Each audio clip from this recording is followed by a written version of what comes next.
Pero nung bata ka, ano talaga pangarap mo? Lawyer. Oo. Naging abogado nga, ma'am. Oh, naging abogado. As in lawyer ang gusto mo? Lawyer ang gusto ko pero hindi niya nga ako gusto. Pero may nabalitaan ako sa'yo, naloka ako. Nag-apply ka sa club? Kaya ako sa Apollo. Sabi sa akin ng manager doon. Di ba nakaupo kami lang. Sabi sa akin ng manager, pag ganito siya. Hindi pwede yan, ang taba niyan. Ba't ano ba ina-applyan mo? Sakto na ako doon. Ano ba ina-applyan mo?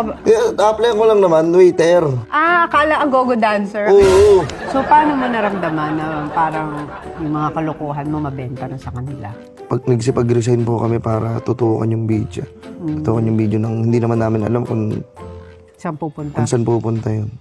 In-improve po namin ng in-improve yung video, yung content namin. Tapos ito po, hindi na po namin namamalayan na nag-grow na po. Yung views, followers, konting pera po na napaghatian namin. Hindi po namin alam na unexpected po lahat. Sa fashion po kami nakatuto. Fashion. Ano? Passion o fashion? Fashion. Basta yung po, passion. Ano yung passion na yun? Gusto po kasi namin, ma'am, na maibalik yung dating comedy na nawala. 90s, sila Babalo, sila... Sila 90. Yung mga nakalakihan nating comedy. Yes. Ano yung tungkol sa flyers? Yung naglalakaw ng flyers? Ano nangyari doon? Hindi, nagbibigay pa ako ng flyers noon. Trabaho mo Sa yun? restaurant na mamigay kami ng flyers pag walang customer. Yun yung gusto kong maisama sila tatay at si mama na kumain kami sa labas. Kasi hindi ko po kaya, ma'am. Magkano lang po sinasahod ko. Kasi may nakita nga akong pamilya po na magkakasama sila. Kumakain sa na labas? kumakain, no. Napaistap ako habang namimigay ako ng flyers. Dumating yung araw na mailabas ko sila mama at sila tatay. Kasi yun lang naman po yung gusto ko. Maliit lang mo yung pangarap ko eh. Na makita ko masaya pamilya ko, magulang ko.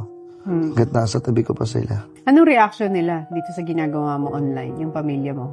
Sabi niya salamat. Sabi niya, kasi diba, alam mo naman yung buhay natin dati. 1 kilong bigas, pahirapan pa. Pero ngayon, binigay ni Lord. Deserve niyo po yan kasi grabe yung paghihirap niyo po dati nung araw. Grabe yung sakripisyo niyo, nakikita ko po yun. Wala lang po akong magawa.